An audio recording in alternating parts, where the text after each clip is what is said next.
If you look at this question, I have told this to you when we did the differential calculus also, right? Differential calculus. Whenever there is x both on the numerator and denominator, the first and the foremost substitution what everybody should think of is put x is equal to tan theta.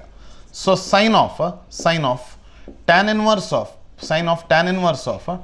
1 minus tan squared theta divided by 2 tan theta, correct? 2 tan theta plus cos inverse of 1 minus tan squared theta divided by 1 plus tan squared theta, correct?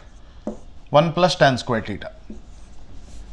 So this value will be equal to now sine inverse of tan inverse of, if you see here, this is of the form tan 2 theta will be equal to 2 tan theta divided by 1 minus tan squared theta.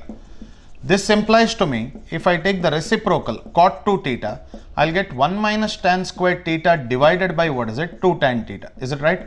1 minus tan squared theta divided by 2 tan theta.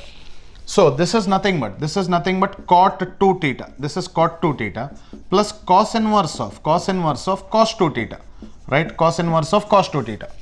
So I can say now sine inverse of tan inverse of cot 2 theta can be written as pi by 2 minus of, or cot 2 theta can be written as tan of pi by 2 minus 2 theta, correct? Tan of pi by 2 minus 2 theta is cot 2 theta, correct?